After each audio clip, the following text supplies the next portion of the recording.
بسم الله الرحمن الرحيم والصلاة والسلام على رسول الله وعلى آله وأصحابه ومن تبعهم بإحسان إلى يوم الدين أما بعد السلام عليكم ورحمة الله وبركاته কথা কি পরিষ্কার শোনা যাচ্ছে?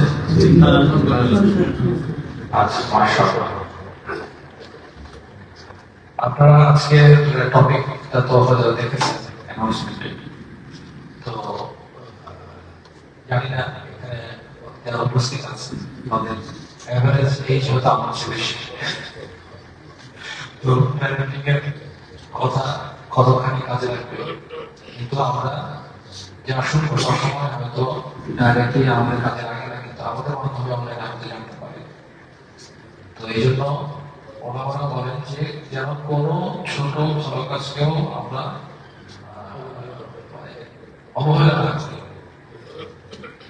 আমার মনে আছে যে যখন আমি প্রথম দাঁড়িয়ে রাখলাম তখন আমি বুয়েটের শিক্ষক, তো এই মনস্থিতি থাকে, তো যে ভাষা থেকে সেই ভাষার উপরের কোন স্তরে মনে হয় এক ভদ্রলোক থাকে,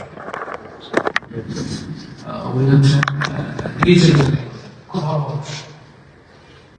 তো একদিন দেখি যে উনি দাঁড়িয়ে রাখছেন, তো আমার সাথে কথা হয়, তো আমি বললাম যে মাশাআল্লাহ আপনাকে খুব ভালো লাগছে দাঁড়িয়ে দাঁড়িয়ে রেখেছেন। তো উনি বললেন যে আপনাকে দেখে দাঁড়িয়ে রাখলাম। আমি বললাম কেন? উনি বললেন যে ভদ্রলোক বলছেন যে আমি চিন্তা করলাম যে একটা মানুষ যদি বুয়েটে শিক্ষক হিসেবে দাঁড়িয়ে রাখতে পারে তাহলে আমি কেন পারবো না। শুনে আমার খুব হিট করলো মনের মধ্যে। দেখেন, মানে আমি কিন্তু ওনাকে সরাসরি বলি নাই যে ভাই দাঁড়িয়ে রাখেন, কিন্তু আমাদের একটি কাজ যে ইটসেলফ দাওয়া হিসেবে কাজ করলো, এটা আমার এখনো মনে আছে। আজ থেকে এটা অন্তত 22-23 বছর আগের কথা, এখনো মনে আছে। তো আমরা আসলে অনেক সময় ছোট ছোট ভালো কাজকে অবহেলা করি, কিন্তু অনেক সময় মানুষ খেয়াল করে, যেমন বাচ্চা কাচ্চারা কিন্তু খেয়াল করে যে বাবা তুমি একদিন এই কাজ করেছো, আজকে উল্টাটা করে বলো। তো এই জন্য প্যারেন্টিংটা খুব ইম্পর্ট্যান্ট আমাদের জীবনের জন্য। সন্তান প্রতিপালনের পদ্ধতি, আমাদের দাদাদের বাবাদেরকে দেখেছি, তাদের পদ্ধতি ছিল হলো ছোটবেলায় হুজুর রাখা, হ্যাঁ, এসে কোরআন শিখাবেন, কিছু সূরা মুখস্থ করবেন, আর দ্বিতীয় পদ্ধতি হচ্ছে কিছু পছন্দ না হলে মাইট দেয়া, বাস শেষ। এই হলো প্যারেন্টিং এর মূল সূত্র। এরপরে স্কুলে কি হলো না হলো সব সেলফ সার্ভিস, তাই না? কি শিখলাম না শিখলাম, আমাদের বাবা মায়ের কোনো খবর ছিল না আমরা স্কুলে কি করি, কাদের সাথে মিশি, কাদের সাথে খেলি, কি শিখলাম, সেলফ সার্ভিস। এই জন্য আমাদের সাথে পড়তো এরকম অনেক ভালো ভালো ছেলে পরবর্তীতে ড্রাগ এডিক্ট হয়ে গেছিল, বা স্কুল লাইফে যেরকম ছিল পরবর্তীতে করতে পারে না, কারণ বাবা মাদের কোনো খবরই নেই যে ছেলেমেয়েরা কি করে। আর এখন তো আরো সেলফ সার্ভিস, ইউটিউব হচ্ছে আমাদের বাচ্চা কাচ্চাদের শিক্ষক। খুব সহজ, বাচ্চা খায় না, ট্যাব খুলে ইউটিউব খুলে দিলাম, বাস শেষ, কোনো রকমের উৎপাত নাই। কিন্তু আপনারা খুব ভালো করেই জানেন যে এই সোশ্যাল মিডিয়ার মাধ্যমে যতটা না উপকার হয় তার চেয়ে অপকার বেশি বর্তমানে। তো এখন কথা হলো যে আমি যেটা বলি প্রায়, সেটা হচ্ছে যে আমরা যে বিষয়গুলো জেনে বড় হওয়া উচিত ছিল সেটা আমরা না জেনে বড় হয়েছি। এই জন্য আমরা অনেক জীবনের প্রাইম সময় পার হয়ে যাওয়ার পরে শিখতে আসছি যে আসলে কি জানা দরকার ছিল। প্যারেন্টিংটা হচ্ছে এরকম একটা বিষয় যে আমরা কোরআন এবং সুন্নায় আল্লাহ সুবহানাহু ওয়া তাআলা এবং আল্লাহ রাসূল সাল্লাল্লাহু আলাইহি ওয়াসাল্লাম প্যারেন্টিং নিয়ে কিছু বলেছেন কিনা সেটা খোঁজ না করে আমরা যাই হলো কোন এক্সপার্ট কি বলেছেন, তাই না? কোন এক্সপার্ট কি বলেছেন। কিন্তু আসলে আমরা খেয়াল করে দেখি আমরা কয়জন আসলে কোরআন সুন্নাতে খোঁজ করেছি যে প্যারেন্টিংটা কিভাবে করতে হবে। আমাদের কাছে কি আমাদের মনে হয় যে ওরা তো প্যারেন্টিং করতেন না, কিন্তু আপনারা দেখেন আল্লাহ রাসূল কি বলে গেছেন, 3টা জেনারেশন হচ্ছে বেস্ট, তাই না? সাহাবাদের জেনারেশন, তারপর তাবেঈদের, তারপর তাবেঈদের, তো তাবেঈদেরকে কে বড় করেছেন? সাহাবারা। তাবেঈদের কারা বড় করেছেন? তাবেঈন। তার মানে কি শ্রেষ্ঠ দুই জেনারেশনকে বড় যারা করেছেন তাদের কাছ থেকে শিখতে হবে আসলে কিভাবে সন্তান বড় করতে হয়। সেটা না জেনে আমরা অন্য সোর্সে যাই। তো আজকের আলোচনার যে বিষয় সূরা লুকমান থেকে প্যারেন্টিং এর কিছু উপদেশ, সত্যি কথা বলতে গেলে এই যে আলোচনা সেটা আমরা চাইলে কয়েক সপ্তাহ ধরে নিতে পারি। 1 ঘন্টা আসলে অত্যন্ত কম এই আলোচনা করার জন্য। প্রতিটি আয়াত আমরা প্রায় 12 থেকে 19 7-8টি আয়াত দেখব দ্রুত, কিন্তু প্রত্যেকটি আয়াত একটি আয়াত নিয়ে চাইলে কয়েক ঘন্টা আলোচনা করা সম্ভব। মানে সুবহানাল্লাহ, মানে যদি আমরা এই কয়েকটি আয়াতের উপরে আমল করতাম, আমাদের সন্তানদেরকে এই প্রিন্সিপালের উপর বড় করতাম, তাহলে এই সমাজটা অনেক আগেই পরিবর্তিত হয়ে যেত। মানে এটা আল্লাহ সুবহানাহু ওয়া তাআলা আমাদেরকে যে প্রিন্সিপালগুলো শিখিয়ে দিচ্ছেন বা দিয়েছেন কোরআনের মাধ্যমে, সেটা যদি আমরা অনুসরণ করতাম তাহলে আমাদের কোনো বিদেশি কনসালটেন্টের প্রয়োজন হতো না, তাদের লেকচার দেখার প্রয়োজন হতো না যে কিভাবে সন্তান বড় করব। আচ্ছা, প্রথম কথা হলো সন্তানকে বড় করব, তার মানে আমাদের একটা গোল আছে, তাই না? গোল। আমরা যদি বাংলাদেশে সার্ভে করি যে আপনি সন্তানকে বড় করবেন, আপনার সন্তান বড় করার গোল কি, সন্তান বড় হয়ে কি করতে চায়, ইসলামিস্ট যারা তারাও বলবে সন্তান যেন দুনিয়াতে ভালো করে। মানে আমার দেখা মতে আমি খুব কম ইসলামিস্টদেরকে দেখেছি যারা চায় তাদের সন্তান দিনে এক্সপার্ট হোক। মানে আমাদের দেশে তো দিন শিক্ষাকে সেকেন্ডারি মনে করা হয়, তাই না? যে তুচ্ছ, যে গরিবের ছেলে পড়বে। আচ্ছা, যাদের বাবা মা ধনী তাদের তো আর কি সমস্যা নেই, ছেলে যদি সারা জীবন চাকরি বাকরি নাও করে তাদের সমস্যা নেই। কিন্তু আমি এখন পর্যন্ত বলতে গেলে কাউকেই পাই নাই যাদের বিত্ত আছে, ধন সম্পদ আল্লাহ দিয়েছেন, কিন্তু তারা চান তাদের বাচ্চারা দিনের পড়াশোনা করুক। আনফর্চুনেটলি আমি খুব কম পেয়েছি। তার মানে কি? তার মানে হলো আমরা মুখে যতই বলি ইসলামের কথা, আমরা আসলে কতখানি নিজেরা কনভিন্সড দিন শিক্ষার উপরে সন্তানকে বড় করব, এটা সন্দেহের ব্যাপার, এটা চিন্তার ব্যাপার আছে। তো আমরা যদি এটা সার্ভে করি যে আসলে সন্তানকে কি শিক্ষা দিব, আমরা প্রথমে সন্তানকে আমরা কি শিক্ষা দিব, মানে সন্তান তো জন্মানোর পরে তো জানে না কিছু, তাই না? লা তা'লামুনা শাইআ, কিছুই না জেনে জন্মগ্রহণ করে, তারপরে তারা শিখে। তাদেরকে আমরা কিসের উপরে বড় করব, কি মনে হয়? যেন ইঞ্জিনিয়ার হতে পারে, তাই না? আমার পরিচিত এক ভাই, বড় ভাই, উনি মাদ্রাসায় পড়তেন। আমাদের একটা ট্রেন্ড আছে না যে কয়েক ভাইয়ের মধ্যে এক ভাইকে বাবা মাদ্রাসায় দিয়ে দিলেন। ওনাকে লোকজন বললো, আত্মীয়জন বললো যে তুমি মাদ্রাসায় পড়ো, জীবনে কোনোদিন গোশত কিনে খেতে পারবে না। উনি সেই টিটকারি শুনে মাদ্রাসা ছেড়ে দিয়েছেন। এই হলো আমাদের দেশের অবস্থা, এই হলো রিয়ালিটি। তো এখন এই অবস্থায় আমরা জিজ্ঞেস করি যে সন্তানকে কি শিখাবো প্রথমে, সবাই বলবে যে ম্যাথামেটিক্স শিখাতে হবে, তাই না? এই দুনিয়ায় এখন এআই, অনেক ইসলামিক ভাইরা বলেন যে বাচ্চাদেরকে প্রোগ্রামিং শিখাবো। আমি হচ্ছে কম্পিউটার ইঞ্জিনিয়ারিং এর শিক্ষক, প্রোগ্রামিং আমি করি সেই 30 বছর ধরে। আমি এখন পর্যন্ত কোনো কারণ পাই নাই যে বাচ্চাদেরকে প্রোগ্রামিং শেখানোর প্রয়োজন আছে। আমাদের সাথে যারা বুয়েটে ভর্তি হয়েছিল অধিকাংশ জীবনের প্রথম কম্পিউটার ধরেছে হলো ভর্তি হওয়ার পর, জীবন দেখাও নাই। এদের অনেকেই আছে বর্তমানে পৃথিবীর 1 নম্বর প্রতিষ্ঠানগুলোর টপ পজিশনে, আর আমরা হচ্ছে বেশি বুঝি, তো এই জন্য 7-8 বছরের বাচ্চাকে শেখাতে চাই প্রোগ্রামিং। তো এইটাই হচ্ছে মুশকিল। এবং এটা কিন্তু আমি সেকুলারদের কথা বলছি না, এটা হচ্ছে ইসলামিস্টদের কথা। ইসলামিস্ট বাবা মারা মনে করেন যে বাচ্চাকে যদি আমরা 7-8 বছরের বাচ্চাকে যদি আমরা প্রোগ্রামিং না শিখাই, সে পিছিয়ে যাবে। কি থেকে পিছিয়ে যাবে? দুনিয়া থেকে পিছিয়ে যাবে। কিন্তু ইসলামের প্রিন্সিপালটা কি জানেন? ইসলাম কদিন আগে এই আলোচনা করেছে। ইসলামিক প্রিন্সিপাল হচ্ছে যে আপনি যদি দুনিয়াকে ফিক্স করতে চান, আপনার দুনিয়ার সাফল্য চান, আপনাকে প্রথমে ফিক্স করতে হবে হচ্ছে দিন। দিন ফিক্স করতে হবে, দিন ফিক্স করতে হবে। প্রমাণ কি? আজকে তো ইয়ামুল জুমুয়া, তাই না? সূরা জুমুয়াতে আল্লাহ কি বলছেন শেষের দিকে? ফাইদা কুদিয়াতিস সালাতু ফান্তাশিরু ফিল আরদি ওয়াবতাগু মিন ফাদলিল্লাহ, তাই না?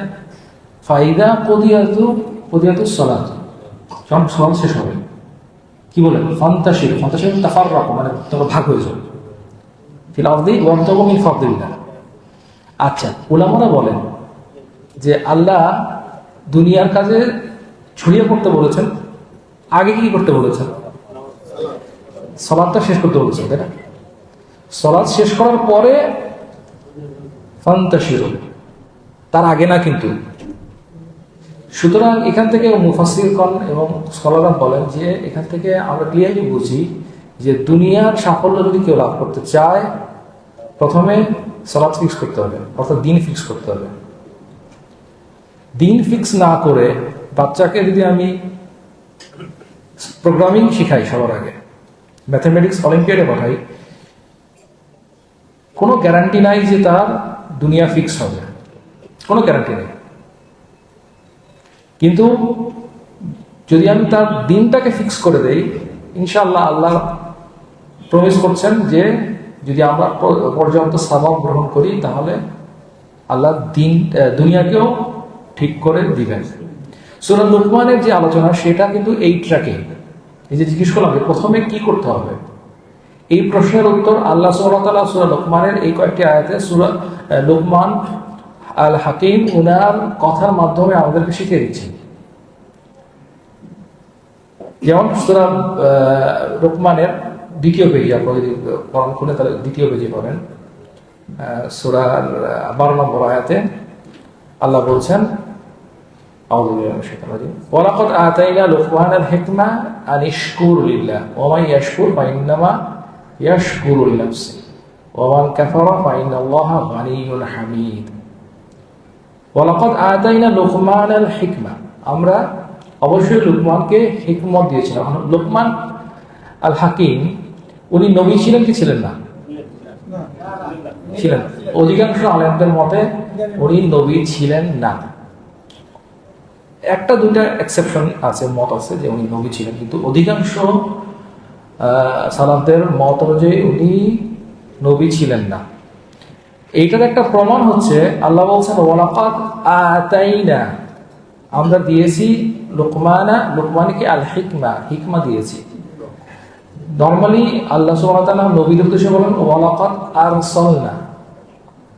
আরসালনা মূসা, ওয়ালাকাদ আরসালনা হুদা। আপনার কোরআনে খুলে দেখবেন বিভিন্ন জায়গায় যখন নবীদের কাহিনী আসছে, আরসালনা রিসালা।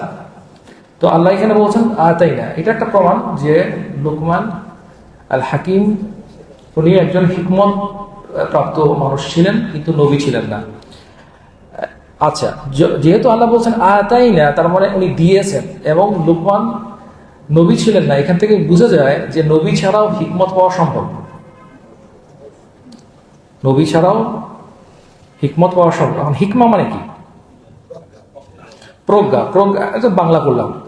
আচ্ছা, হিকমায়ের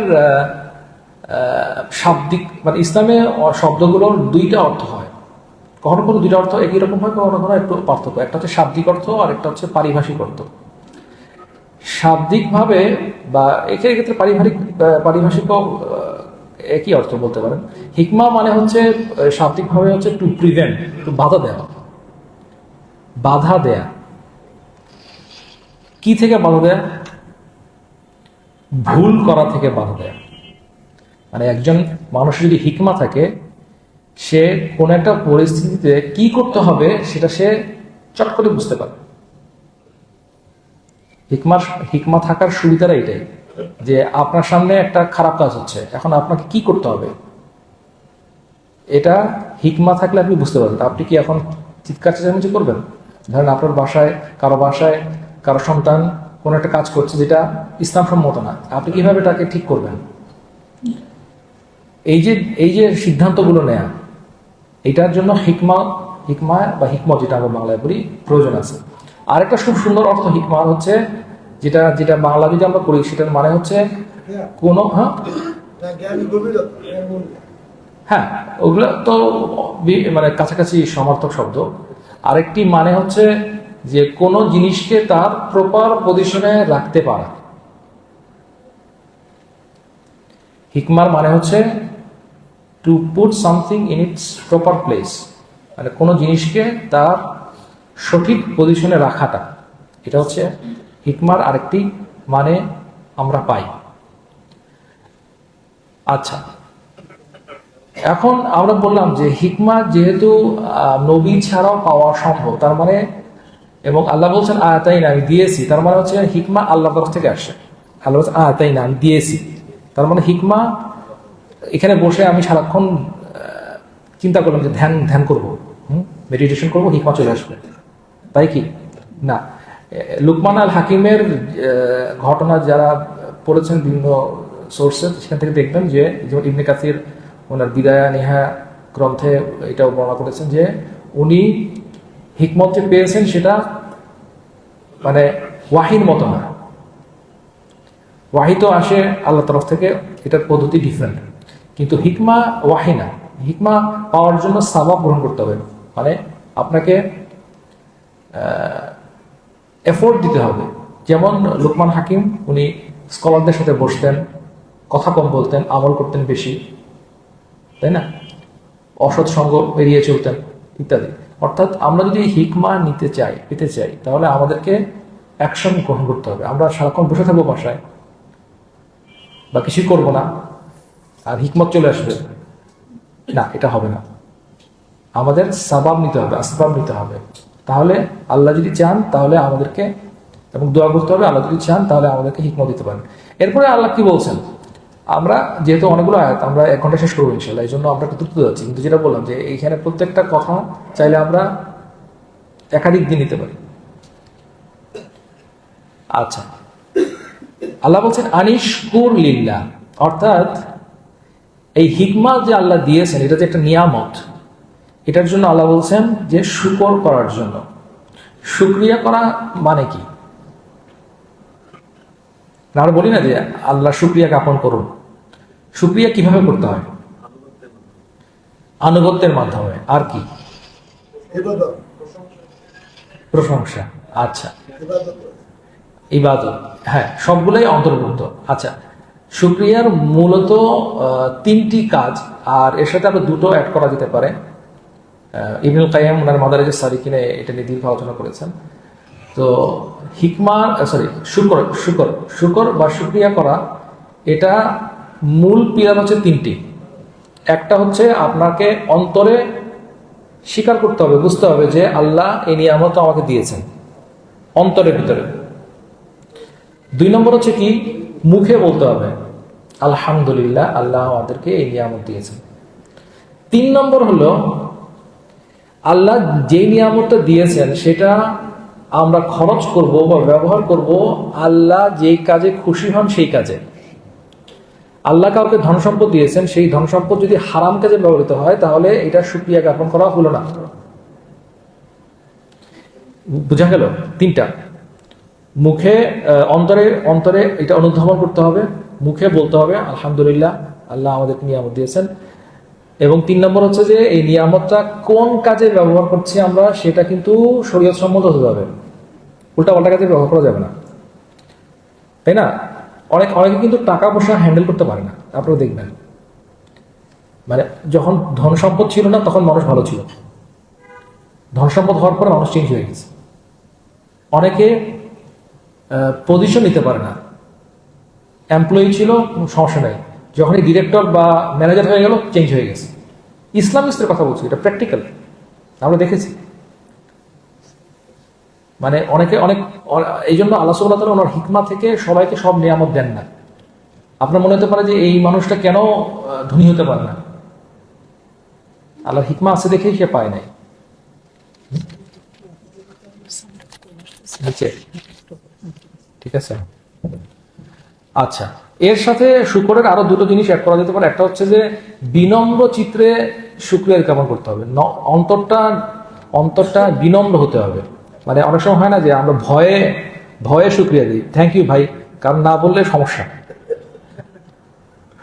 তাই না? না বললে সমস্যা, অন্তরের মধ্যে কোনো নম্রতা নেই। আর আরেকটা হতে পারে যে ভালোবেসে শুকরিয়া জ্ঞাপন করা, আমরা আল্লাহকে ভালোবেসে জানাবো, শুকরিয়া জানাবো যে আল্লাহ আপনি এত নিয়ামত দিয়েছেন, আপনার প্রতি আমাদের যে ভালোবাসা সেটা, এর হামদ যেটা, আলহামদুলিল্লাহ রাব্বিল আলামিন। হামদ, এবং হামদ মানে হচ্ছে কি প্রশংসা। প্রশংসা তখনই হয়, হামদ তখনই হয় যখন হামদের সাথে ভালোবাসা থাকে। ভালোবাসা না থাকলে সেটাকে হামদ বলে না। এই জন্য আমাদের মানে আলহামদুলিল্লাহ রাব্বিল আলামিন, আল্লাহর জন্য প্রশংসা, ভালোবাসা সহকারে, অন্তরে, ভয়ে না। কারণ অনেকে ভয়ে দেখায় বাইরে যে মানে ভালো, আপনাকে খুব পছন্দ করি, কারণ তার সুবিধা বের করা দরকার। আচ্ছা, আমরা কিন্তু এক আয়াতে শেষ করি না এখন। আচ্ছা, আল্লাহ বলছেন ওয়ামাই ইয়াশকুর ফাইন্নামা ইয়াশকুরু লিনাফসি। সুবহানাল্লাহ। আল্লাহ বলছেন যে যে শুকর করে, আল্লাহ শুকর করতে বলছেন, কিন্তু এরপরে বলছেন যে দেখো শুকর করাটা কিন্তু আমি চাচ্ছি না, আমার কোনো দরকার নাই। ওয়ামাই ইয়াশকুর ফাইন্নামা ইয়াশকুরু লিনাফসি। যে শুকর জ্ঞাপন করে সে নিজের জন্য শুকরিয়া করে। এটা মানে কি? নিজের জন্য শুকরিয়া কেমন জ্ঞাপন করে? আমি তো শুকর জ্ঞাপন করছি আল্লাহর জন্য। আল্লাহ আপনাকে অনেক ধন্যবাদ। এবং আমরা সমস্ত শর্ত ফিল আপ করছি। শর্ত বলতে না, 5টা মনে রাখবেন, কিন্তু এগুলো 5টা, অ্যাটলিস্ট 3টা মনে রাখবেন, প্রথম 3টা। তাহলে কিভাবে নিজের জন্য শুকরিয়া হয়? হ্যাঁ, মানে নিয়ামতকে যদি আমরা কন্টিনিউ রাখতে চাই, মানে আল্লাহ, মানে ওই যে লটারিতে মিলিয়ন মিলিয়ন ডলার পায় না, স্ট্যাটিস্টিক্সে দেখা গেছে যে পৃথিবীতে তো বড় বড় লটারি হয়, তাই না, বিভিন্ন দেশে। হারাম, কিন্তু মানে আমি স্ট্যাটিস্টিক্স হিসেবে দিচ্ছি। স্ট্যাটিস্টিক্স হিসেবে দেখা গেছে যে যত মানুষ মিলিয়ন ডলার এরকম প্রাইজ পায়, লটারি পায়, এর মধ্যে অলমোস্ট 100% কয়েক বছরের মধ্যে আবার আগের অবস্থা চলে যায়। কারণ সে জানে না এই হঠাৎ করে পাওয়া যে এই রিসোর্স, এটাকে কিভাবে ইউজ করতে হবে,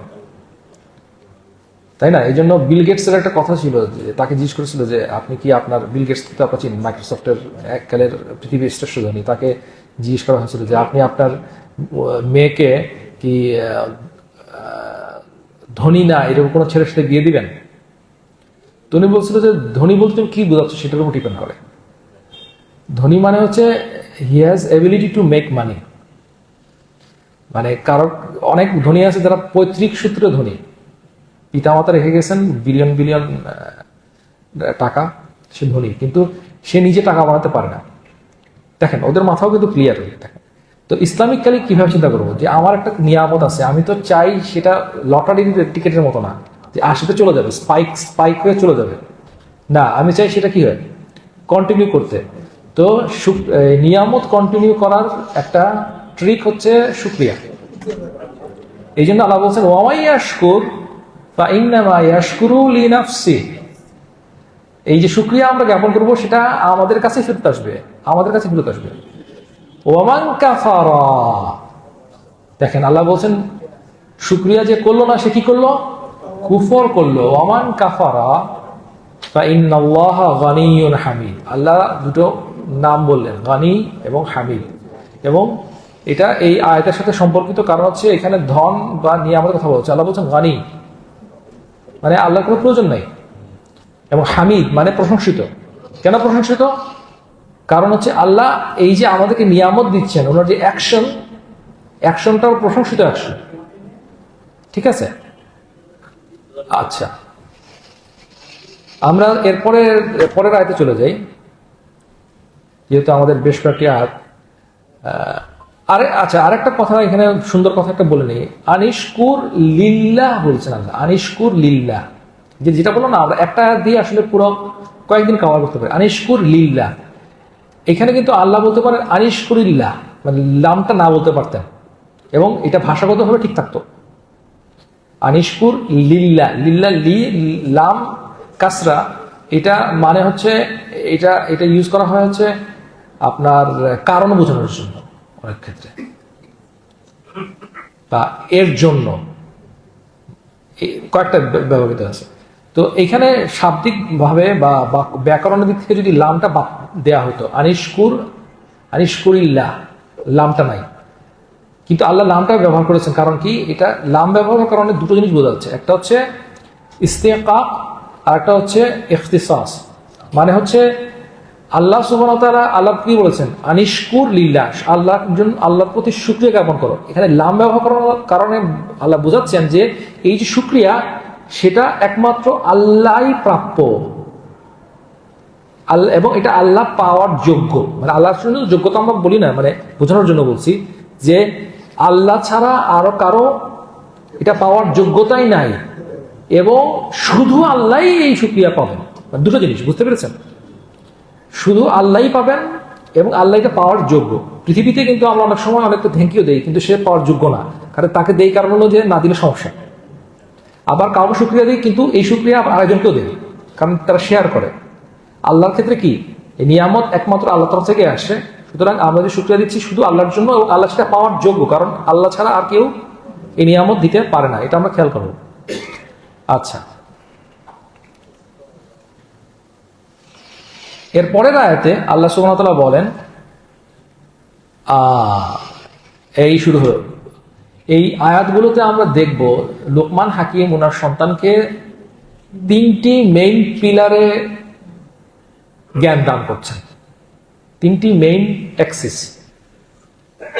উসুলুল ঈমান, উসুলুল আমল আর হচ্ছে আদব।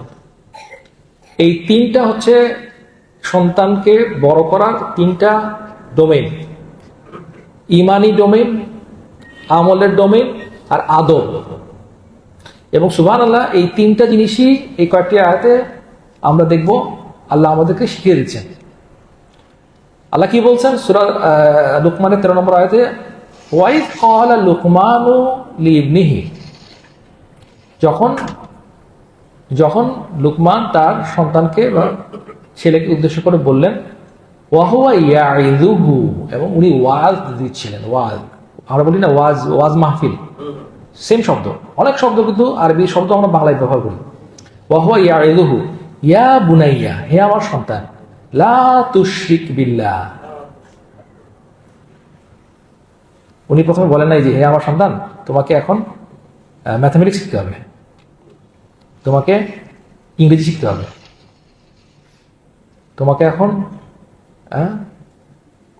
কি বলে অলিম্পিয়াডে যেতে হবে, ম্যাথ অলিম্পিয়াড, নাহলে তুমি এক্সেল করতে পারবে না। উনি প্রথম কি কথা বললেন, ইয়া বুনাইয়া লা তুশরিক বিল্লাহ, আল্লাহর সাথে শিরক করো না, ইন্না শিরকা লা যুলমুন আযীম।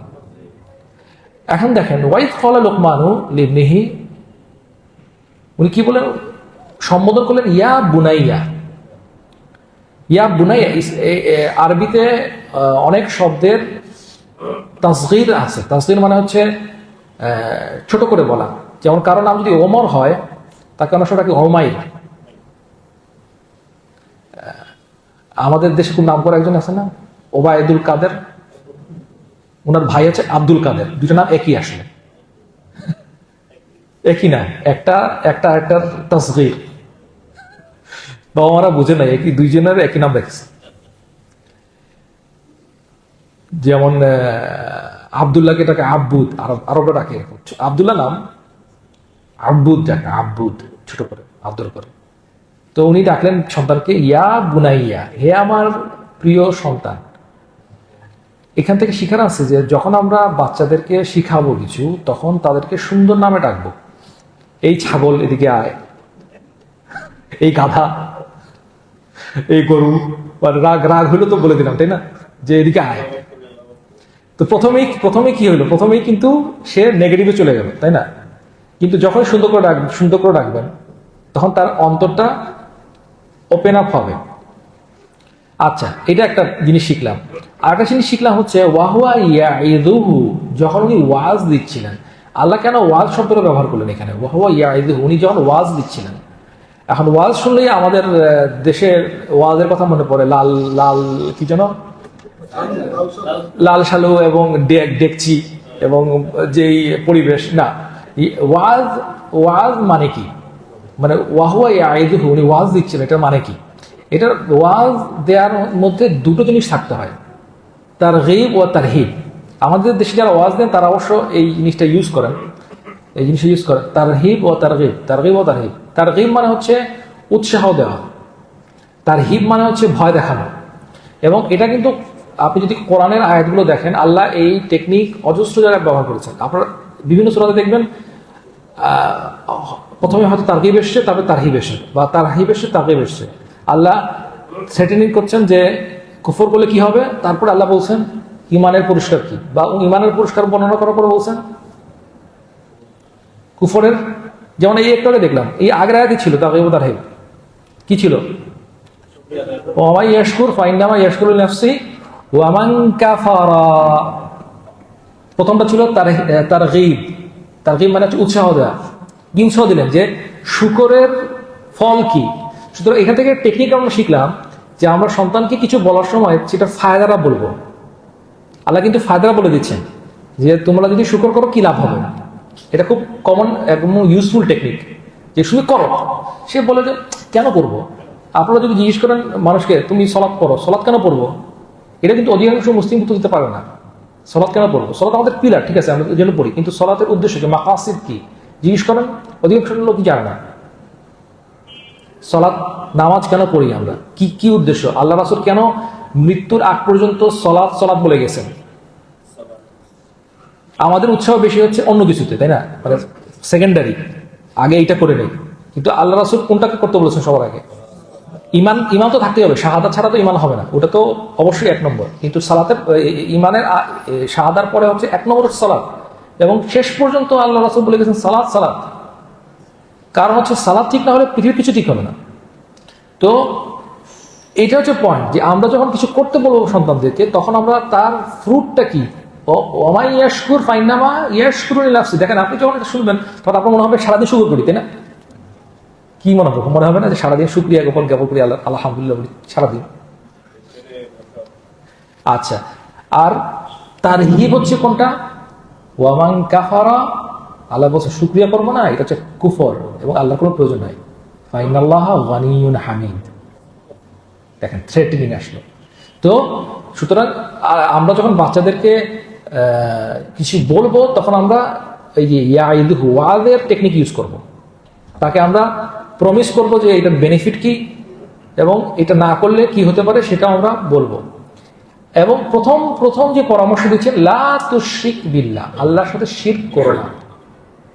সুতরাং এখান থেকে আমরা বুঝতে পারলাম যে সন্তানকে প্রথম যে জিনিসটা শিখাতে হবে সেটা হচ্ছে কি, তাওহীদ। তাওহীদ। কিন্তু তাওহীদটা আমরা শিখাবো কিভাবে? দেখেন এখানে আরেকটা টেকনিক আমরা শিখবো। এটাকে আরবি ভাষায় বলে, এই টেকনিকে আরবি ভাষায় বলে হচ্ছে তাখলিয়া। আর তাখলিয়া কাবল আর তাহলিয়া, মানে তাখলিয়া মানে হচ্ছে খালি করা, আমরা বাংলায় বলি না খালি করা, মানে এই জায়গাটা খালি করুন। আর তাহলিয়া হচ্ছে অলঙ্কৃত করা, মানে মিষ্টান্ন এরকম মিলে, মানে আপনি অলঙ্কৃত করা বা এটা সাজানো।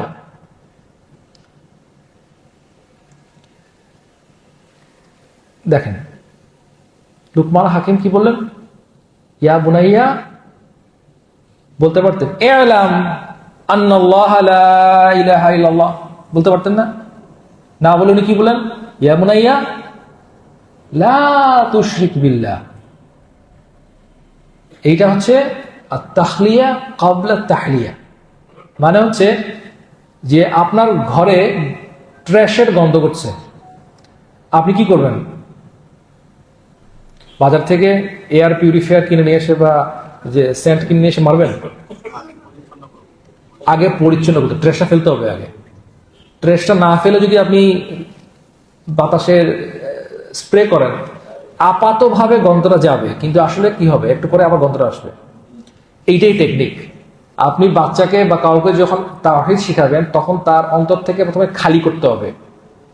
লা তুশরিক বিল্লাহ, কারোর সাথে শিরক করো না। শিরকটাকে সমূলে উৎপাদন করতে হবে। যখন জায়গাটা খালি হবে, সেই জায়গায় কি আসবে? আল্লাহর ইবাদত আসবে, আল্লাহর তাওহীদ আসবে।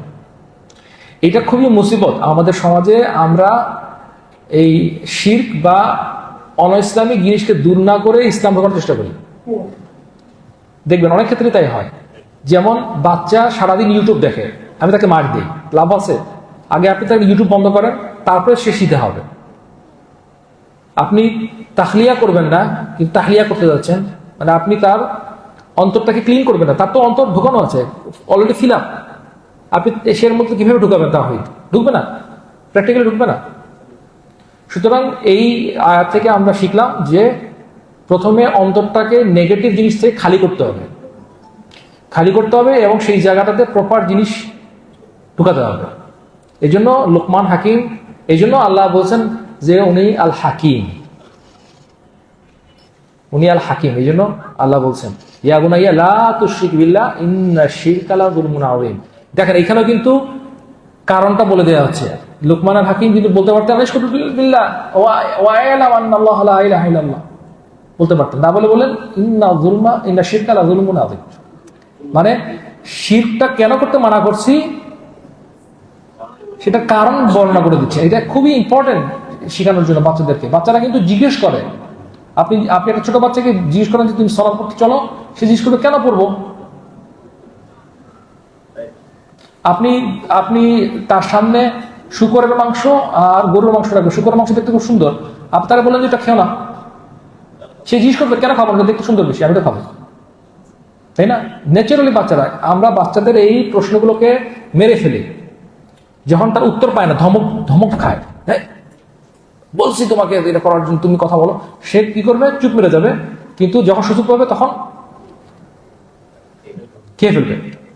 সুতরাং আমরা নিজেরা জানবো যে কেন আমরা একটা জিনিস বলছি না বলছি। যেমন বললাম মাকাসিদ সালাত, সালাতের উদ্দেশ্য, এরা যদি আমরা নিজেরাই না জানি, বাচ্চাকে যখন বলবো যে তোমরা সালাত পড়ো, তারা জিজ্ঞেস করবে কেন পড়ছে? আচ্ছা আমরা তো 2টা আয়াত গেছি, দ্রুত যায় আর একটু।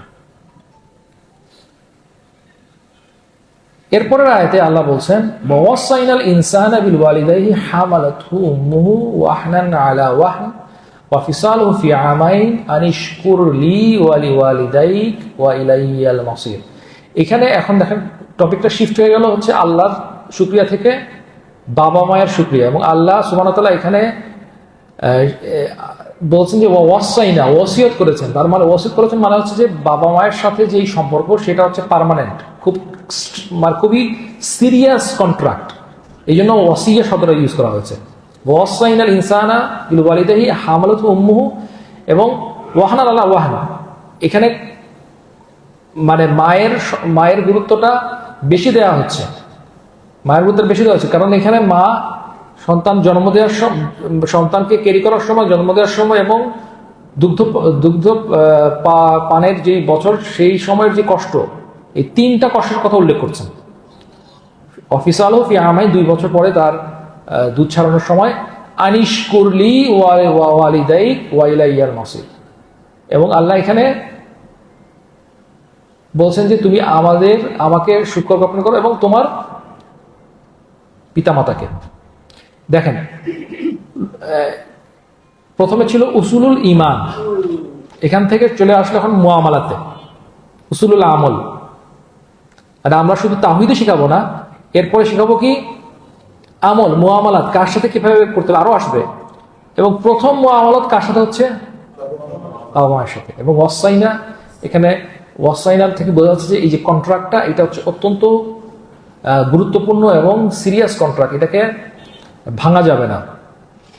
এবং পরের আয়াতে আল্লাহ এটা কন্টিনিউ করছেন, ওয়াইদ জাহাদাকা আলা আন তুশরিকা বি মা লাইসা লাকা বিহি ইলম ফালা তুতি'হুমা। যে হ্যাঁ, তোমাকে আমরা বলছি যে তোমরা তোমার বাবা মাকে শুকরিয়া জ্ঞাপন করো, কারণ তারা যেই নিয়ামত তোমার যেই কষ্ট তোমার জন্য করেছেন সেটা তুমি শুকরিয়া জ্ঞাপন করে শেষ করতে পারবে না। কিন্তু ওয়াইন জাহাদাকা, তারা যদি তোমার সাথে এমন কিছু করতে বলে, আন্তঃশিক্ষা বি মা লাইসা লাকা বিহি ইলম, যার সম্পর্কে তোমার জ্ঞান নাই, ফালা তুতি'হুমা, তাদের অনুসরণ করো না। এখানে আল্লাহ বলছেন ওয়াইন জাহাদাকা, জাহাদাকা, জাহাদ মানে কি? জিহাদ থেকে আসছে। আল্লাহ কেন এই শব্দটা ব্যবহার করলেন? এখান থেকে আমরা যেটা বুঝতে পারি সেটা হচ্ছে যে যারা যারা খারাপ কাজ করে তারা তাদের খারাপটাকে সমাজে ছড়ানোর জন্য জিহাদ করে। জিহাদ করে মানে প্রচন্ড এফোর্ট দেয়। আপনারা দেখবেন যে এই সমাজে, আমাদের বাংলাদেশের সমাজেই যারা দিনের পথে নাই, সেকুলার বা ভিন্নপন্থী, তারা কত পরিশ্রম করে তাদের তাদের আইডিওলজি প্রচার করার জন্য, কত এফোর্ট দেয়। ইসলামিস্ট দেখবেন যে কদিন পরে দল ভেঙে যায়, একটা গ্রুপ হয়, ভেঙে গিয়ে 2টা গ্রুপ, 3টা গ্রুপ, 4টা গ্রুপ। এই জন্য এটা সেই ওসমান রাদিয়াল্লাহু একটা কথা আছে যে প্রত্যেক ব্যভিচারিণী চায় যে সমস্ত মহিলা ব্যভিচারিণী হয়ে যাক। কারণ কি? কারণ হলো যে যখন মানুষ দেখে যে সে শুধু খারাপ না, বাকিরাও খারাপ, তখন তার মনে একটু কম খারাপ লাগে। এটা মানুষের নিয়ম। মানে আমি ছাত্রদের বলছিলাম গতকাল যে ধরেন পরীক্ষায় A+-এর বদলে B+ পেয়েছে, মনটা খারাপ, যে রেজাল্ট দিয়েছে B+। তো তার ক্লোজ ফ্রেন্ড জিজ্ঞেস করলো তুমি কত পেয়েছো? আমি B+ পেয়েছি। তো খুশি লাগে তখন যে না, আমিও মানে আমার মতো আরো খারাপ আছে।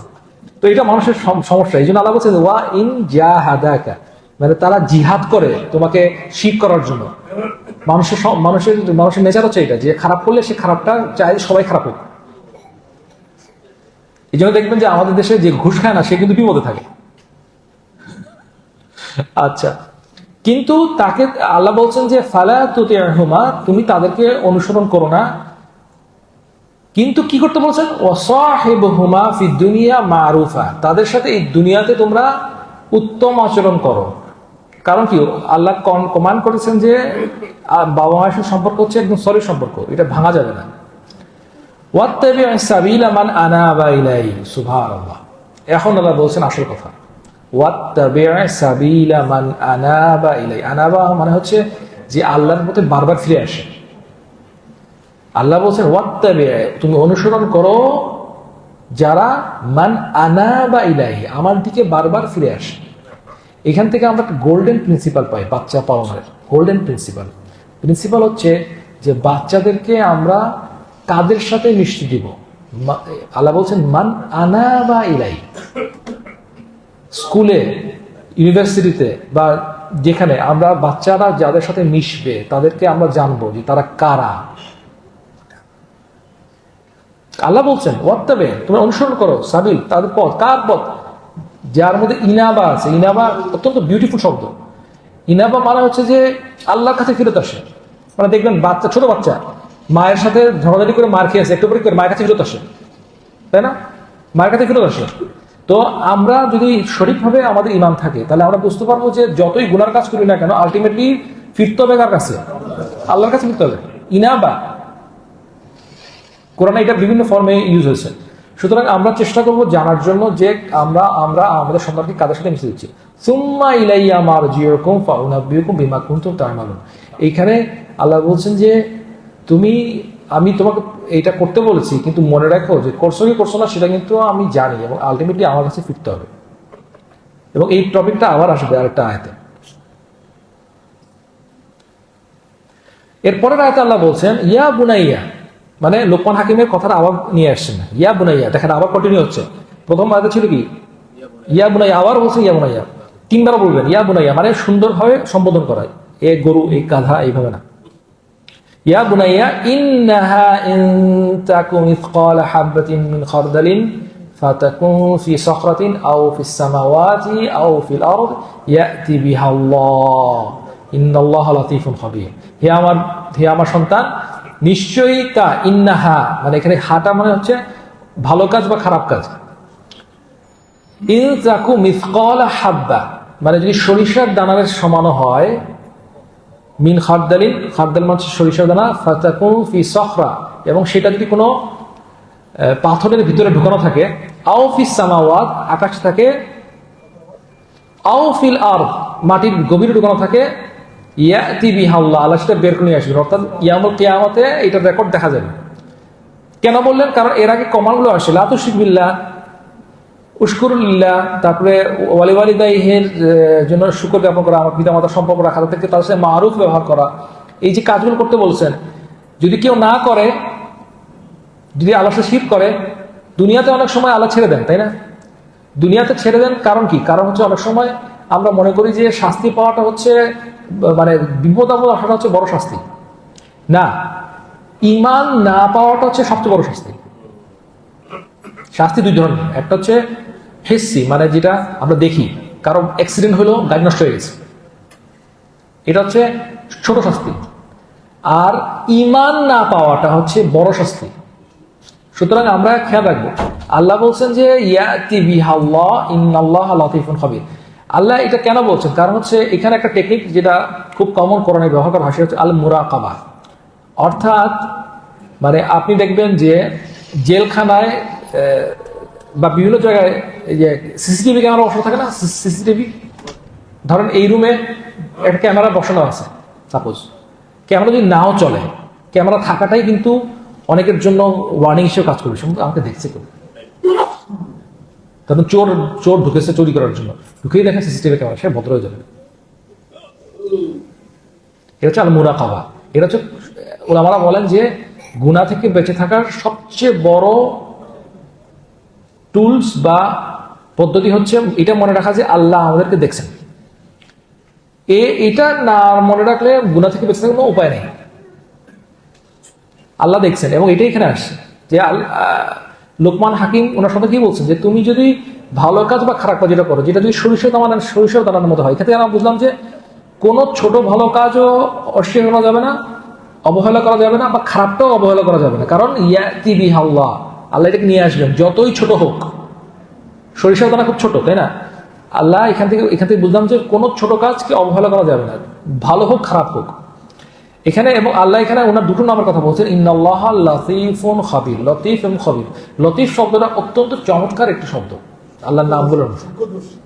হ্যাঁ, খবীরও সূক্ষ্মদর্শী। আল্লাহ এখানে এই আয়াতের অন্য অর্থের সাথে এটা খুব মিল হয়, লতিফ এবং খবীর, দুটোই কিন্তু কাছাকাছি মিনিং, লতিফ এবং খবীর। খবীর মানে হচ্ছে কি? খবীর মানে হচ্ছে আল্লাহ ডিটেলস জানেন, আর লতিফ মানেও কাছাকাছি, কিন্তু ইংলিশে এটাকে বলা যায় সাটল, খুব ফাইন জিনিসও আল্লাহ জানেন, খুব জানেন। জি হ্যাঁ, আচ্ছা। তো এই শব্দ দুটো বা এই নাম দুটো কেন এখানে আসলো? কারণ এই কনটেক্সট হচ্ছে কি, যে ছোট সরিষার দানার মতো হলো, আল্লাহ সেটাকে নিয়ে আসবেন। সুতরাং এখানে এই দুটো আল্লাহর নাম এই কনটেক্সটের সাথে খুব মিল যায়, এই জন্য আল্লাহ এখানে নিয়ে আসছেন। আচ্ছা, তো আমরা যেটা বললাম যে উসুলুল আকীদা দিয়ে শুরু করেছি, লা তুশরিক বিল্লাহ, আর এখন চলছে হচ্ছে উসুলুল আমাল। ইসলামে কোনো শর্টকাট বা কোনো হিডেন সিক্রেট নাই। ইসলামের সাফল্য, যে কোনো সাফল্যের দুটো সূত্র, এটা বলো উসুলুল ইতিকাদ আর উসুলুল আমাল সালেহ, ইলমুন নাফি আমালুন সালেহ। এইটা ছাড়া কোনো রকমের কোনো সিক্রেট নাই। আপনি যত লেকচার শুনেন না কেন, ঘুরে ফিরে এই দুটো জিনিস, ইলমুন নাফি মানে হচ্ছে উপকারী জ্ঞান, যে জ্ঞানটা উপকারী, এবং আমালুন সালেহ, যেই আমল উত্তম সহিহ কোরআন সুন্নাহ অনুযায়ী করা হচ্ছে। এই দুটো জিনিস ছাড়া কোনো সিক্রেট নাই। আপনি যত লেকচার শুনেন, আপনি একবার খেয়াল করেন, যত সব ঘুরে ফিরে এই কথাই বলছে যে ইলমুন নাফি আমালুন সালেহ। আমরা আসলে আমাদের ইমান দুর্বল, তো ওই জন্য আমাদের অনেক কিছু শুনতে হয়। সালাফদের কিন্তু এত কিছু লাগতো না, ওনারা এই টেকনিক জানতেন, ওনারা কথা কম বলতেন। আপনারা দেখবেন তাফসির, এই আর্লি জেনারেশন তাফসির কিন্তু খুব সহজ ছিল, শব্দের মানে এখানে যে শব্দগুলো একটু অপরিচিত সেগুলোর মানে কি, বাস শেষ। বড় বড় তাফসির এসছে হচ্ছে অনেক পরে, অনেক বড় বড় তাফসির। আগেকার সময় তাফসির ছোট ছোট ছোট ছিল, সাহাবাদের সময় বা তাবিদের সময় ছোট ছোট তাফসির, জাস্ট গারিবুল কোরআন, মানে যেই শব্দগুলো প্রচলিত আরবিতে একটু কম ইউজ হয় সেগুলোর মানে কি, সাহাবাদেরকে জিজ্ঞেস করতেন তাবেইরা, যে মুজাহিদ জিজ্ঞেস করতেন এটার মানে কি, ইবনে আব্বাসকে, ইত্যাদি। আচ্ছা, এরপরে আমরা উসুল আমাল থেকে চলে যাব হচ্ছে আদব, তিন নম্বর জিনিস। বা এর আগে আরেকটা আছে, 18-19 যাবে হচ্ছে আদব কায়দা নিয়ে আলোচনা। আমরা হয়তো আরো 10 মিনিট আছে, ইনশাআল্লাহ শেষ হয়ে যাবে, বা হয়তো আর একটু 5 মিনিট বাড়াই নেব, 10 মিনিট বাড়াবো। আচ্ছা, সুবহানাল্লাহ। এইখানে এই আয়াতে আমরা কত কিছু যে শিখতে পারি। লা ইলাহা ইল্লাল্লাহ। ইয়া বুনাইয়া আকিমিস সালাহ, আবার ইয়া বুনাইয়া বললেন, আকিমিস সালাহ। এই গরু নামাজ পড়িসনি কেন? সে নামাজ পড়বে, সে বলবে যে পড়লেও ভয়ে পড়বে। আমার এক ছোট ভাই, উনি আমাকে খুব কষ্ট করে ফোন করে বললেন যে আমার ছেলেটা মসজিদ রওনা দেয়, নামাজ না পড়ে ঘুরে টুরে চলে আসে, খুব মন খারাপ। আমি বললাম ভাই এটা সবাই করে, সব বাচ্চারাই কাজ করে, কিন্তু আপনাকে তাদের ধরে নিয়ে যেতে হবে, সাথে করে নিয়ে যেতে হবে, তার ছেড়ে দিলে হবে না, তাই না? মাইর দিয়ে কোনো লাভ নাই। ইয়া বুনাইয়া আকিমিস সালাহ, প্রথম কমান্ড কি দিলেন? লা তুশরিক বিল্লাহর পরে কমান্ড আসলো বাবা মায়ের সাথে, ওটাও আদব, কারণ খুব ইম্পর্টেন্ট সম্পর্ক। এরপরে অ্যাকশন হিসেবে কি আসলো? সালাত। আমরা এটার উপরে আসলে আমাদের দেশে সিরিজ ওয়ার্কশপ হওয়া দরকার, যে সলাতের মাকাসিদ কি। এটা আমাদের আজকে সময় নাই এটা নিয়ে আলোচনা করা। এটা করতে গেলে এই আকিমিস সালাহ এটা নিয়ে ঘন্টার পর ঘন্টা আলোচনা করা সম্ভব, যে সলাতের উদ্দেশ্য কি, সলাত কায়েম করার উদ্দেশ্য কি, এটা আমরা জানবো। এবং যখন জানবো তখন আমাদের সলাতও ইনশাল্লাহ বেটার হবে, এবং আমরা বাচ্চাদেরকে শিখাতে পারবো। আমার মনে আছে আমাদের এক জুনিয়র, সে তখন অত ইসলামিক ছিল না, আমরা একটা ক্লাস নিয়েছিলাম সলাতের উপরে, তারপর সে বলছিল যে আমি জীবনের প্রথম শুনলাম যে সলাত কেন পড়তে হয়। দেখেন বয়স তখন 40+, সে বলছে আমি জীবনে প্রথম শুনলাম সলাত কিভাবে কেন পড়তে হয়। কিভাবে পড়তে সবাই জানে, একদম ফরজ ওয়াজিব রুকন সবাই জানে, কি করতে হবে সবাই জানে, কিন্তু কেন পড়তে হবে? মানে আল্লাহ তো এটাকে আমাদের দিনের পিলার বানিয়েছে, তাই না? শাহাদার পরে প্রথম পিলার হচ্ছে সালাত, কিন্তু কেন এটা পিলার? আল্লাহ তো জিহাদকে পিলার বানান নাই, আল্লাহ তো সাদাকাকে পিলার বানান নাই, আমর বিল মারুফ নাহি আনিল মুনকারকে পিলার বানান নাই। কেন সালাত পিলার বানাচ্ছে এটা জানতে হবে আমাদের। এরপরে কি বলছেন? ওয়ামুর বিল মারুফি ওয়ানহা আনিল মুনকার, আমর বিল মারুফ ওয়া নাহি আনিল মুনকার, সৎ কাজের আদেশ, অসৎ নিষেধ। দেখেন আমাদের দেশে বিশেষ করে মডার্ন ওয়ার্ল্ডে একটা খুব কমন ট্রেন্ড হচ্ছে ডোন্ট জাজ আদার্স। আচ্ছা আপনি দেখেন, আপনি যদি তাদেরকে জাজ না করেন তাহলে আমর বিল মারুফ করবেন কিভাবে? আপনি দেখলেন যে আপনার প্রতিবেশী একজন নামাজ পড়ে না, ডোন্ট জাজ, ডোন্ট জাজ, হি হ্যাজ এন এক্সকিউজ। তাহলে সবাই যদি এরকম এক্সকিউজ দিতে হয় তাহলে পৃথিবীতে এই ইসলামে আমর বিল মারুফ ওয়া নাহি আনিল মুনকার বলে কিছু থাকবে না। যেখানে আল্লাহ বলছেন কুনতুম খায়রা উম্মাতিন লিন্নাস, সূরা মাইদা, তাই না? কয়েকবার এসেছে। আল্লাহ বলছেন যে তোমরা হচ্ছে যাকে শ্রেষ্ঠ উম্মত। কেন? এই আমর বিল মারুফ ওয়া নাহি আনিল মুনকারের জন্য। এখন আমি যদি কাউকে জাজ না করি, মানে জাজ মানে কি, আমি তো কারো ঘরের মধ্যে গিয়ে দেখবো না যে সে কি করে, এটা তো প্রাইভেসি লঙ্ঘন, এটা তো অ্যালাউড না। কিন্তু আমি প্রকাশ্যে দেখছি সে ধূমপান করে, প্রকাশ্যে দেখছি সে বাজে কথা বলে, কারণ আমি তাকে এক্সকিউজ দিব, তাহলে তো আমর বিল মারুফ ওয়া নাহি আনিল মুনকার কখনোই করা যাবে না, বাদ দিতে হবে। আচ্ছা সেটা না হয় গেল, কিন্তু দেখেন লোকমান আল হাকিম ওনার সন্তানকে সলাতের পরে এই কথা বলছেন, কারণ কি? খুব ইম্পর্টেন্ট কারণ হচ্ছে সন্তানকে আমাদেরকে আর্লি এইজ থেকে এই জিনিসটা শিখাতে হবে, যে দাওয়া দেওয়াটা এবং মুনকারকে মানা করাটা শিখাতে হবে। না হলে কি হবে জানেন, আরবি থেকে প্রবাদ আছে, যদি কেউ দাওয়া না দেয় সে দাওয়াত প্রাপ্ত হবে। মানে কেউ যদি আরেকজনের সাথে মিশে এবং দাওয়া না দেয় সে দাওয়া প্রাপ্ত হবে। মানে এইটা কখনো নিউট্রাল না, আইদার আপনি ইনফ্লুয়েন্স করবেন আরেকজনকে, অথবা সে আপনাকে ইনফ্লুয়েন্স করবে। তাই তো হচ্ছে। দেখেন আপনারা যে কারণে স্কুল খুলেছেন, কারণ কি, যেন স্কুলের বাচ্চারা একই মতের হয়, পথের হয়, তাই না? আপনি বাচ্চাকে এখন পাঠানো হচ্ছে যেটা নর্মাল স্কুলগুলোতে, নর্মাল যেটা স্কুল মিক্স আপ, আইদার সে দাওয়া দিবে অথবা সে দাওয়াতপ্রাপ্ত হবে। আপনি হয়তো টেরই পাবেন না। এবং বাচ্চারা কিন্তু স্কুল টিচারদেরকে এবং স্কুলে যা শিখে সেটাকে বেশি ইম্পর্টেন্ট দেয়, বাবা মার কথা বিশ্বাস করে না। এবং এখানে আরেকটা খুব ইম্পর্টেন্ট যেটা উলামারা বলেন, আরেকটা খুব ইম্পর্টেন্ট কথা বলেন, সেটা হচ্ছে যে কেন বাচ্চাকে আমর বিল মারুফ শেখানো দরকার। কারণ হচ্ছে যখন অন্য বাচ্চারা দেখে যে এই ছেলেটা সৎ কাজের আদেশ দেয়, তখন তার ধারে কাছে খারাপ কাজ নিয়ে আসে না। ধরেন আপনি দেখা হইলেই ভাইরে বলেন যে ভাই চলেন সালাতে চলেন, বাসায় নামাজ না পড়ে আর সালাতে চলেন, বা আপনি আজকে সালাতে পড়েন, পরের কালকে পড়েন, আজকে পড়েন, অভ্যাস হয়ে যাবে। তখন সেই লোক কি আপনাকে বলবে যে ভাই নামাজের সময় আছে, চলো একটু খেলা দেখে আসি? সে বলবে না। কিন্তু আপনারা যদি চুপচাপ দেখে যে আপনি আপনার সাথে মিশে আপনি জীবনে কোনোদিন বলেন না যে ভাই নামাজে চলেন, তখন খেলার সময় হলে কি বলবেন, খেলাটা দেখে নিয়ে আগে, তারপরে আমরা নামাজ পড়বো। আপনি উল্টা দাওয়াতপ্রাপ্ত হবেন। খুব ইম্পর্টেন্ট প্রিন্সিপাল। বাচ্চাদেরকে আমর বিল মারুফ শিখাতে হবে, অনাহি আনিল মুনকার। তাহলে কি হবে, যারা উল্টা পথে তারা কিন্তু এসে বাচ্চাকে এফেক্ট করতে পারবে না। এরপর কি বলছেন, ওয়াসবির আলা মা আসাবাক, তোমাদের উপরে যেটা আপতিত হয় ধৈর্য ধারণ করো, সবর। সুবহানাল্লাহ, সবরের উপরে যদি আমরা চাই, আমরা কয়েক ঘন্টা কথা বলতে পারবো। এখান থেকে আমরা বুঝলাম চট করে, যেটা বুঝতে পারি সেটা হচ্ছে যে এই যে আমর বিল মারুফ ওয়া নাহি আনিল মুনকার আমরা যখন করবো, তখন আমাদের উপরে সবাই খুশি হবে না।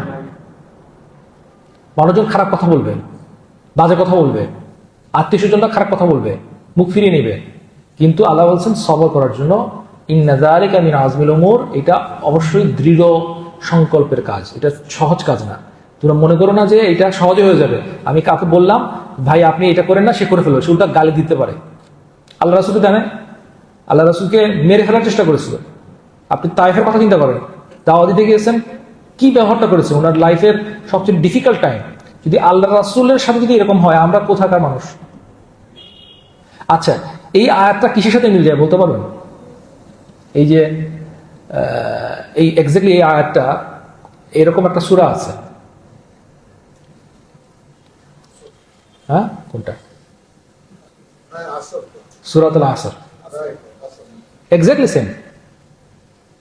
ওয়াল আসরি ইন্নাল ইনসানা লাফি খুসর ইল্লাল্লাযীনা আমানু ওয়া আমিলুস সলিহাতি ওয়া তাওয়াসাউ বিল হাক্কি ওয়া তাওয়াসাউ বিস সবর। এক্স্যাক্টলি সেম কথা, এক্স্যাক্টলি সেম। এই জন্য বলা হয় যে ইমাম শাফিঈর একটা খুব বড় সুন্দর কথা আছে, যেটা হচ্ছে যদি সূরা আসরের উপরে যদি কেউ আমল করতো, এনাফ হতো, এনাফ। আচ্ছা, আমরা এরপরে চলে যাই পরের আয়াতে চলে যাই, যেখানে আল্লাহ বলছেন, এই পরের দুটো আয়াতে 18 এবং 19 আয়াত হচ্ছে, আমরা বললাম যে আকীদার পয়েন্ট শিখাতে হবে হচ্ছে আমল। আমলের মধ্যে সলাত, আমর বিল মারুফ, সবর, এগুলো। সবর হচ্ছে অন্তরের আমল, সলাত হচ্ছে অন্তর্যুক্ত কিন্তু মেনলি শারীরিক আমল। আচ্ছা, এরপরে লোকমান হাকিম উনি ওনার সন্তানকে শিখাচ্ছেন হচ্ছে আদব, হাউ টু ক্যারি হিমসেলফ, আদব কায়দা, চলাফেরার আদব কায়দা, এটা শিখাচ্ছেন।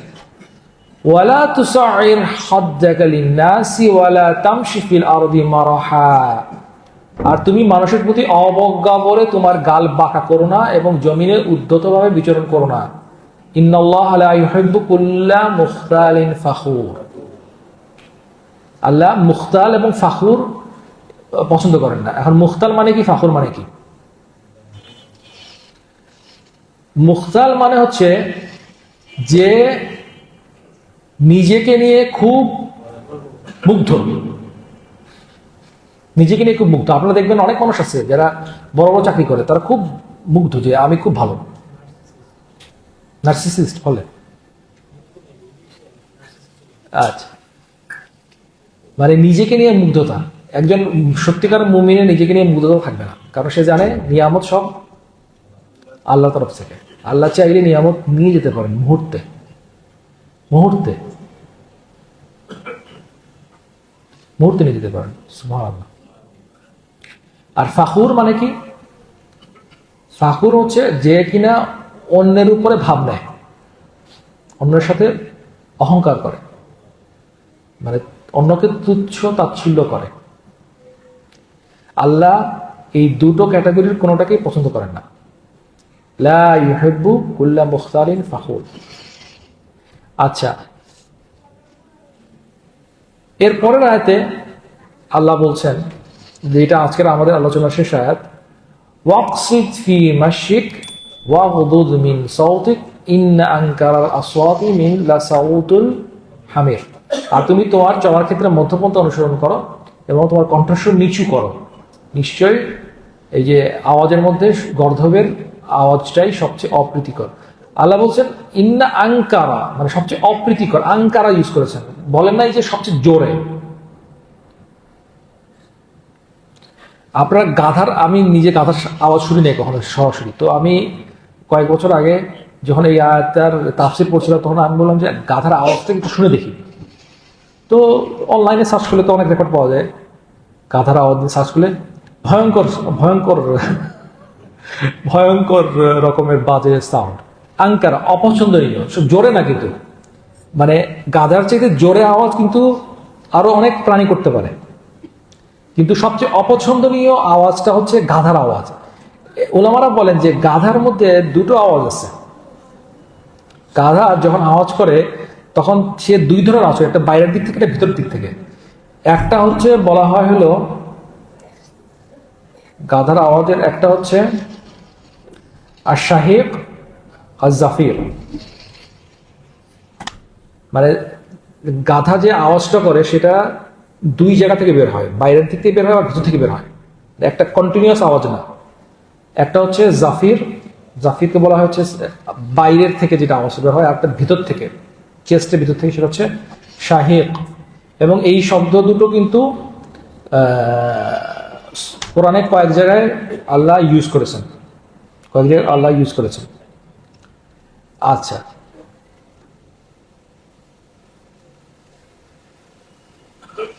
এখন লোকমান হাকিম ওনার সন্তানকে বলছেন ওয়াকসিদ ফি মাশিক, মানে তুমি তোমার চলার ক্ষেত্রে মধ্যপন্থা অবলম্বন করো।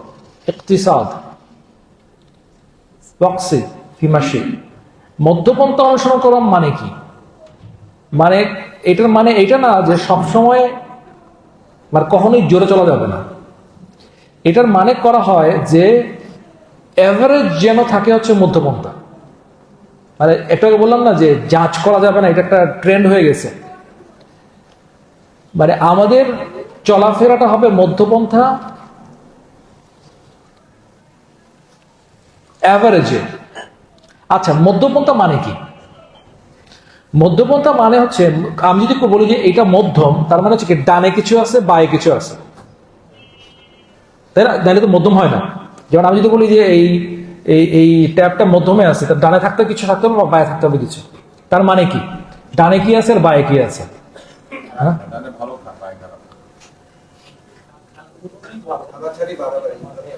হ্যাঁ, ছাড়াছাড়ি এবং বাড়াবাড়ি। মানে হচ্ছে ধরেন কেউ বললো, কাউকে দেখলাম যে সে কোনো ইবাদত অবহেলা করে, সালাত ঠিক মতো পড়ে না, হ্যাঁ, ঢিলামি, এটা হচ্ছে এক এক্সট্রিম। আর আরেকজন সে বললো যে আমি প্রতিদিন রোজা রাখবো। আল্লাহ রাসূল মানা করেছেন না প্রতিদিন রোজা রাখা? মানা করেছেন, তো এটা অ্যালাউড না। কিন্তু সে বললো আমি প্রতিদিন রোজা রাখবো। যে হাদিসটা আছে, আয়েশা রাদিয়াল্লাহু আনহা জিজ্ঞেস করছিলেন না তিনজন যে আল্লাহ রাসূলের লাইফ কি, তখন তারা শোনার পর বলছে না আমার জন্য এনাফ না। তো একজন বলছে আমি প্রতিদিন রোজা রাখবো। আল্লাহ রাসূল ডেকে বলছেন যে তুই না, এটা তোমার জন্য ঠিক না, ম্যাক্সিমাম রাখতে পারবি একদিন পর পর। দাউদ আলাইহিস সালামের সুন্নাহ দেখেন, এই যে এইটা কিন্তু ওই সাহাবীকে দিনের বাইরে নিয়ে যায় না। আল্লাহ রাসূল বলেন না যে তুমি যে কাজ কথা বলেছো তুমি দিনের বাইরে চলে গেছো, তুমি এখন সাহায্য নিতে হবে না। মানে এই হাদিসগুলো কিন্তু আসলে ওই যে খাওয়ারিজদের এগেইনস্টে প্রমাণ। আল্লাহ রাসূল ডেকে বলেন নাই যে তোমরা যেটা বলেছো তোমরা কিন্তু খারাপ কাজ করেছো, তোমাদের ঈমান চলে গেছে, তুমি এখন আবার সাহায্য নিতে হবে, বলেছেন? বলেন, সঠিকটা বলে দিয়েছেন। এখান থেকে প্রমাণ হয় যে সমস্ত আমল একই লেভেলের না, এবং আমল মানে কি গুনার কাজ করা মানেই তার ঈমান চলে গেছে এরকম না। আচ্ছা, তো ওয়াকসিদ মানে হচ্ছে মধ্যমতা। মধ্যমতা মানে হচ্ছে যে আমরা এক্সট্রিমে যাব না। এক্সট্রিম মানে কি? অবহেলার এক্সট্রিম, নামাজ পড়েই না বা ঠিকমতো পড়ে না, অথবা মানে এমনই নামাজ সলাপ করে যে তার আর খুঁজে পাওয়া যায় না, মানে বাসার কাজে নাই, সে সারাদিন মসজিদে বসে আছে অন্য কাজ বাদ দিয়ে, বা প্রতিদিন রোজা রাখে। আর আরেকজন সে রোজা রাখেই না। না, আর আরেকটা খুব ইম্পর্টেন্ট জিনিস যেটা আপনারা খেয়াল করবেন, বিশেষ করে বাচ্চাদের জন্য, এটা অ্যাকচুয়ালি একটা মেজর ব্লান্ডার আমরা অনেকেই করি। সেটা হচ্ছে ইসলামের সমস্ত কাজ কিন্তু ওয়াজিব না, তাই না? ইসলামের কাজের আহকামের ক্যাটাগরি কি? 5টা। ওয়াজিব, মানদুব মানে হচ্ছে মুস্তাহাব, মুবাহ, মাকরুহ, হারাম, তাই না? আল্লাহ রাসূল আমাদেরকে শিখিয়ে গেছেন, তাই না? আমরা জানি, কোন সুন্নাহ থেকে দলিল জানি যে একটা কাজ এই 5টার মধ্যে একটা হবে।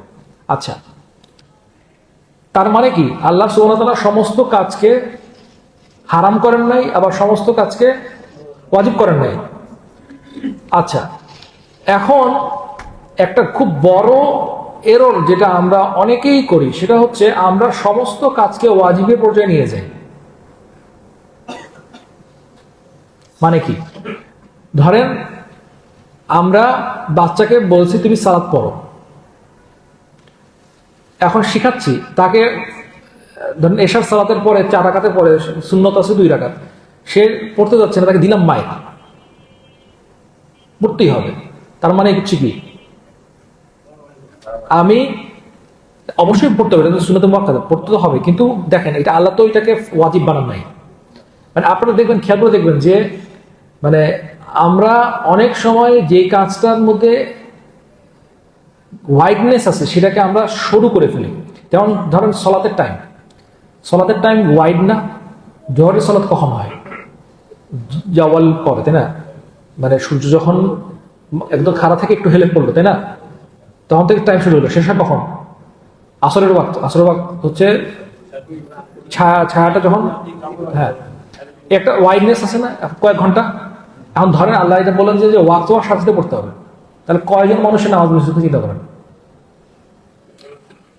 মানে আল্লাহ সুবহানাহু ওয়া তাআলা যেখানে আমাদেরকে একটা ওয়াইডনেস দিচ্ছেন যে তুমি এর মধ্যে পড়লেই হবে, এর মধ্যে পড়লেই অ্যাকসেপ্টেড, সেটা যদি আমরা ফিক্স করে ফেলি তাহলে কি হচ্ছে, আল্লাহর চেয়ে বেশি বুঝলাম, তাই না? তো এইটা খুব ইম্পর্টেন্ট। ওয়াকসিদ ফি মাশিক মানে মধ্যপন্থা মানে হচ্ছে যে স্কোপটা দেয়া, মানে আপনি সন্তানদেরকে স্পেস দিবেন, যেটা করা হালাল, যেটা করা জায়েজ, সেটাকে হারাম বানাবেন না। বাচ্চার জন্য দল বেঁধে খেলাটা জায়েজ, সেটাকে আপনি বলে দেন না এখন তোমাকে কোরআন মুখস্থ করতেই হবে সারাদিন, তুমি খেলতে পারবে না। মানে এইভাবে লাইফটাকে ডিফিকাল্ট করবে না। যেখানে যেটা ওয়াজিব সেখানে ছাড় দেওয়া যাবে না। সেটা আবার অন্য এক্সট্রিম হলো, তাই না? যেটা বললাম মধ্যপন্থার একদিকে হচ্ছে অবহেলা, আরেকদিকে হচ্ছে বাড়াবাড়ি, দুটো কোনটা করা যাবে না। কিন্তু মধ্যপন্থা মানে হচ্ছে কি, যেখানে স্পেস আছে, যেখানে মুভমেন্টের স্পেস আছে, যে বাচ্চাকে আপনি ছাড়তেও পারেন না ছাড়তে পারেন, সেখানে কখনো ছাড়বেন কখনো ছাড়বেন না। এটা আমাকে ঘটনার সংক্ষেপে বলি, আমাকে আমার এক ডিন শিখিয়েছিলেন। একবার এক লেকচারার সে ঠিকমতো পড়াচ্ছিল না, তাকে ধরে নিয়ে গেছি ডিনের কাছে, খুব আমি খেপে গেছি যে সে ঠিকমতো পড়াচ্ছে না। তখন কথাবার্তা পরে ডিন আমাকে বলে একটা জিনিস শিখাই, এটা হচ্ছে মুআবিয়া রাদিয়াল্লাহু আনহুর একটা টেকনিক। উনি মুআবিয়া রাদিয়াল্লাহু আনহু তো খুব ভালো অ্যাডমিনিস্ট্রেটর ছিলেন, খুবই ভালো অ্যাডমিনিস্ট্রেটর, সিরিয়াস প্রশাসক ছিলেন, মানে অনেক ঘটনা আপাতত যাচ্ছি না। উনি অ্যাডমিনিস্ট্রেটর হিসেবে একদম টপ ক্লাস ছিলেন। তো ওনার একটা টেকনিক হচ্ছে, উনি বলছেন যে প্রত্যেকটা এমপ্লয়ির সাথে বা প্রত্যেকটা ওনার আন্ডারে যারা আছে তার সাথে একটা অদৃশ্য সুতা মেনটেন করেন। সুতা যখন দরকার হয় সুতরাং টেনে আনেন, যখন দরকার হয় সুতরাং একটু ছাড় দেন। তো আমাদের সন্তানদের সাথে আমাদের এরকম একটা সুতা থাকতে হবে, সুতা। যখন দরকার টানবো, যখন দরকার হবে তখন একটু ছাড় দিব। না হলে কি হবে, বাচ্চা যখন সারাক্ষণ টানের ভিতরে থাকবে, কি হবে, যখন বড় হবে বাবা মায়ের কন্ট্রোল থেকে বেরো যাবে। কত ঘটনা ঘটেছে না? বড় হওয়ার পরে আর কোনো খবর নেই, বাবা মা একদিকে ছেলে পেলে একদিকে। আমরা খুব খেয়াল রাখবো এটা। তারপরও আমরা এই এত আসবাব নেওয়ার পরেও বাচ্চারা ভালো হতে পারে, খারাপ হতে পারে, এটা আল্লাহর ডিসিশন কদর। কিন্তু অ্যাটলিস্ট আমরা বলতে পারবো যে হে আল্লাহ, আমি চেষ্টা করেছি, কিন্তু আমরা যদি ঠিক মতো চেষ্টা না করি এবং আশা করি যে আমার ছেলে A+ হয়ে যাবে, মানে তো হবে না। তো আমরা দুনিয়ার লাইফে A+ পাওয়ার জন্য ছেলে মেয়েকে প্রত্যেকটা টিচারের কাছে পড়াই, আর দিনের ক্ষেত্রে আমরা আশা করি যে সে এমনি আলেম উলামা হয়ে যাবে, হবে না। ইন্না আনকারাল আসওয়াতি লাসাওতুল হামির, এখানে এক্সাম্পল দিয়ে উনি বুঝালেন যে সবচেয়ে অপছন্দনীয় হচ্ছে কর্ধবের সুর। তো আমরা এখানে আপাতত আলোচনা শেষ করে দিই, এক্সট্রা 10 মিনিট নিলাম। আপনাদের যদি কোনো প্রশ্ন থাকে আপনারা করতে পারেন, না হলে আমরা শেষ করে দিই।